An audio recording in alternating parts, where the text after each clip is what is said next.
Tefsiri Müyesser. Al-İmran Suresi. A'udhu billahi mineşşeytanirracim.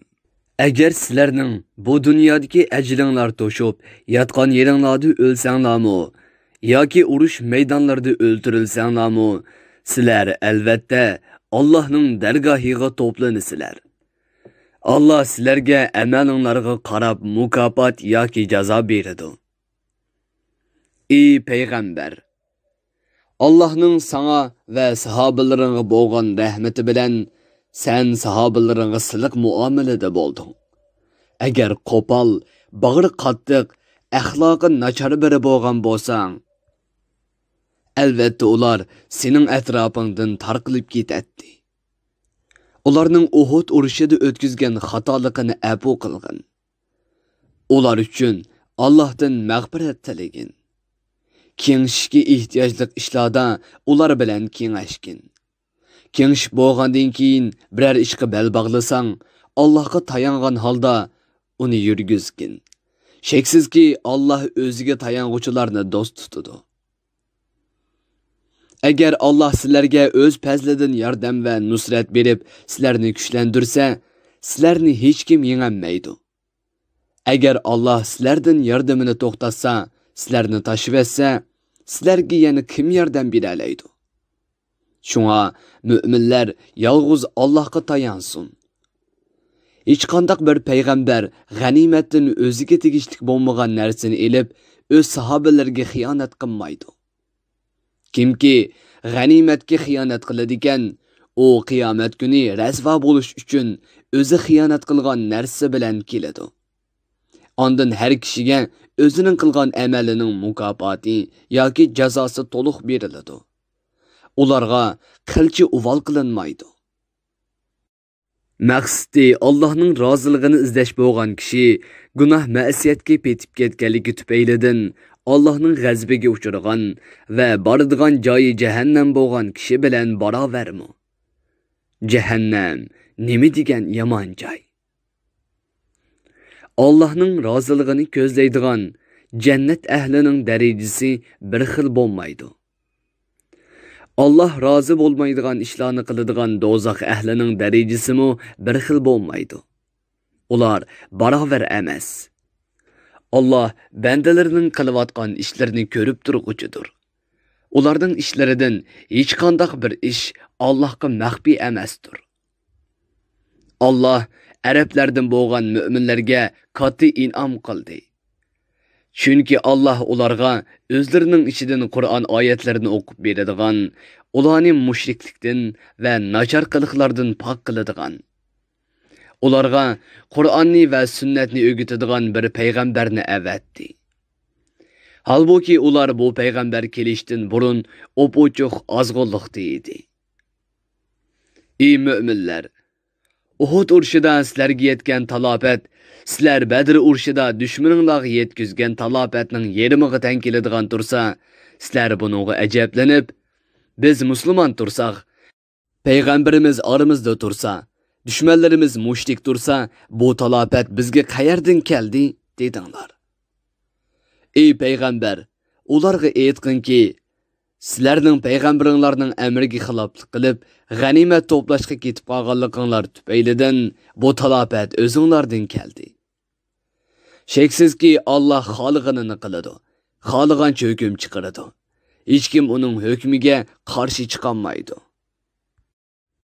Mu'minlar qo'shuni bilan mushriklar qo'shuni uchrashgan Uhud urushida sizlarga yetgan yaralanish va o'ltirilish qatorliq musibatlar g'albining avval mu'minlarga, ondan mushriklarga mansub bo'lganligi hammasi Allohning taqdiri va irodasi bilan bo'ldi.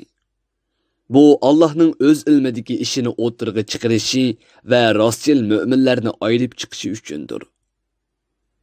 Bu yana munofiqlarning ichki dunyosini fosh qilish uchun bo'lib, mu'minlar ularga kelinglar, Alloh yo'lida biz bilan birga urush qilinglar yoki soninglar bilan bizga yordam qilinglar deganda, ular sizlarning boshqalar bilan urush qiladiganliginglarni bilgan bo'lsak, albatta sizlarga ergashgan bo'lardik dedi. O kunda ular iymonga qaraganda kufrga yaqin edi. Chunki ular ko'ngillarida yo'q narsalarni eg'izlarida so'zlaydi. Halbuki Allah ularning dillarida yo'shirganlarini bilib turadi. Aşı munofiqlar jihadga chiqmay uylarida o'ltirib, Uhud urushida mushriklarga qarshi mu'minlar bilan bir safda turib jihad qilib shahid bo'lgan qarindoshlari haqida agar ular bizning so'zimizga kirgan bo'lsa o'ldirilmaydi dedi. Ey payg'ambar, o munofiqlarga aytqinki, agar sizlar ular jihadga chiqmagan bo'lsa o'lmaydi. Biz öyümüzde qalğanlığımız üçün ölmüdük degan sözüңlarda rastgele bolsаңlar, qani ölümni özüңlardan qaytırıp beqanlarçı. Ey payg'ambar, Allah yolida öldürülgenlerini hergiz ölük, hiç nersini sezmeydu deb qaramagın. Belki ular Allah'ның dergahida berzak hayatida yaşavatgan tiriklerdir. Ular Allah üçün cihad qilib, onun yolida şehit bo'lgan kishilar bo'lganlikdan ular Allah'ның dergahidagi rizqdan bahriman bo'lib turadi. Ular Allah'ның o'zlariga ato qilgan katta ne'matiga, sonsiz ato ihsoniga va roziligiga erishgan chig'ida ularning qalbi cho'nqur baxt saodatga to'ladi. Ular o'zlarining orqasidan texi yetib kelmagan mujohid qarindoshlari agar Allah yolida jihad qilib shahid bo'lsa, oxiratda ularga hech bir qo'rqinish va g'am qayg'u yo'q ekanligidan, dunyodan ayrilganligiga qilchi pushaymon qilmaydiganligidan so'yinadi.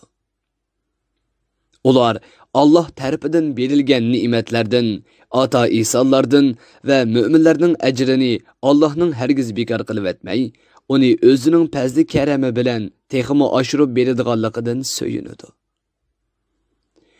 Uhud urushida talafetga uchrab, ig'ir yaralangandan keyin Allohning va payg'ambarning da'vatiga ovoz qo'shib, Hamrohul Asad degan joyga mushriklarni qo'g'lab chiqqan. Allah yo'lida barliq kuchini sarf qilgan, payg'ambar alayhissalomning ko'rsatmasi bo'yicha ish ko'rgan kishilarning ichidan yaxshi amallarni qilganlar va taqvodor bo'lganlar uchun katta mukofot bor.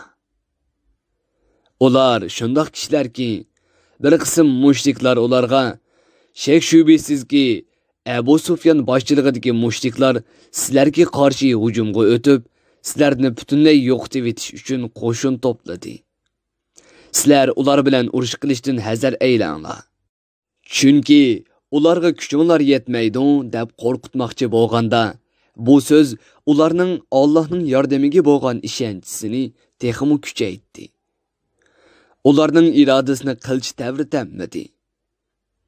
Ular Allah iroda qilgan tarafga yurib ketdi va bizga Allah kifoya, Allah nima degan yaxshi homiy dedi. Shuning bilan ular Hamroul Asad degan joydan Allohning katta in'omiga va yuqori martabaga erishgan holda hech qanday ziyon zahmatga uchramay Madinaga qaytib keldi. Ularning iymoni kuchlandi. Allah'ның düşmanları bo'lgan mushriklarni mag'lub qildi. O'zlari o'limdan saq qoldi. Ular Allohga va uning payg'ambariga itoat qilish orqali Allohning roziligini izlagan edi. Allah ularga va boshqalarga katta in'om qilg'ichidir. Sonsiz fazli karam egisidir. Bu ishda sizlarni to'xtatib qo'yadigan faqat oshu shaytondir. O sizlarni o'z do'stlari bo'lgan kofirlardan qo'rqitadi. Agar menga iymon keltirgan, mening payg'ambarimga ergashgan kishilar bo'lsanglar, mushriklardan qo'rqmanglar. Chunki ular ojizlardir. Ular sizlarga tankilanmaydi. Shunga menga itoat qilib, mendan qo'rqinglar. Ey payg'ambar, kufrga o'zini otganlarning qilmishi seni g'amkin qilmasin. Dilingni azoblamasin. Chunki o kofirlar kufrida, ozg'unlikda qanchalik ilgirlab ketsa-mu, ular bu qilmish bilan Allohga qilchi ziyon yetkazolmaydi. Faqat o'zlarini iymonning halovatidan va Allohning katta mukofotidan mahrum qilish orqali o'zlariga ziyon yetkazadi. Allah ularga oxiratda yaxshilikdan hech qanday nasibi bermaslikni xohlaydi. Chunki ular haq dinning da'vatini qabul qilishdan bosh tortdi. Ularga cho'ng azob bor. İmanni kufrga tegishganlar Allohga qilchi ziyon yetkazolmaydi. Balki bu qilmishning zini ularning o'zlariga qaytadi. Ularga qattiq azob bor. Navoda biz kufrida ching turganlarning umrini uzun qilsak, ularni dunyoning lazzatlaridan ko'proq foydalantirsak, ular buni o'zlari uchun foydali deb o'ylab qolmasin. Ularning jazosini va ajrini kechiktirganligimiz faqat ularning texmi ko'p gunoh sodir qilishi, texmi haddidan eshishi uchundir. Ularni xor qiladigan va dard alamga cho'mdiradigan azob bor. Ey Allohga, uning payg'ambariga iymon keltirgan va islom shariatiga amal qiladigan kishilar. Allah sizlarni oranglardagi mu'minlar bilan munofiqlarning o'tirsidagi chegara ayrilmagan holatda tashlab qo'ymaydi. Mu'minlar munofiqlardan ayrilib turishi uchun Allah yomonni yaxshidan ayirmay qolmaydi. Ey mu'minlar, Allah o'z hikmatiga asosan sizlarni bandalarining ahvoliga munosabatli g'ayiblardan xabardor qilmaydi. Agar unda qilsa edi, sizlar haqiqiy mu'min bilan munofiqni darhol ayirib olgan bo'lardinglar.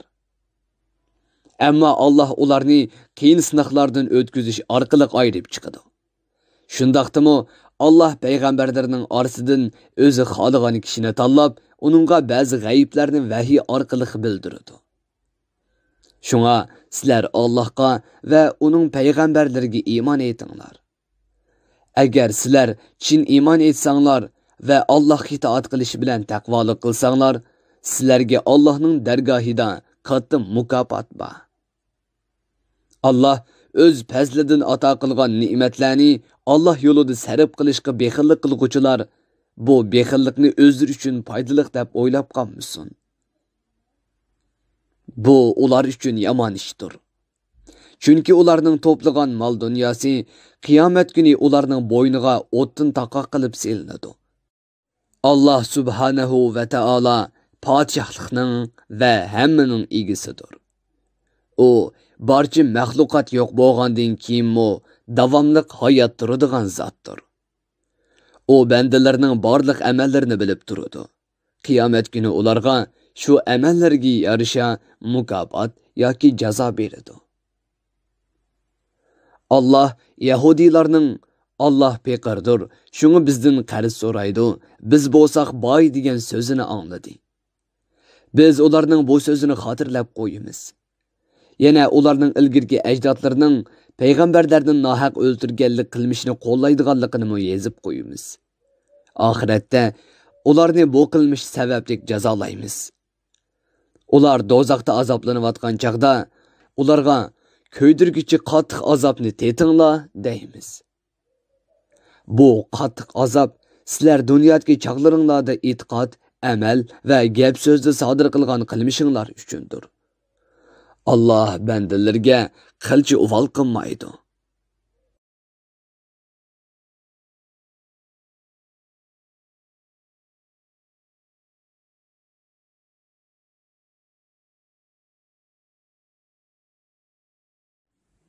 Tafsirim muyassar. Bir guruhi o'limalar nashrga tayyorlagan. Tarjima qilguvchi Muhammad Yusuf Muhammad Tursun. Muharrir Abdurrahim Davlat. Korrektor Abdulaziz Aqxun. 2020 yanvar 1-nashri. Teklimakan Uyg'ur nashriyoti tarafidan nashr qilingan. Mikrofon oldida İmran Abdug'ani Sadai. Bu asar avlod detallarida tarqitildi.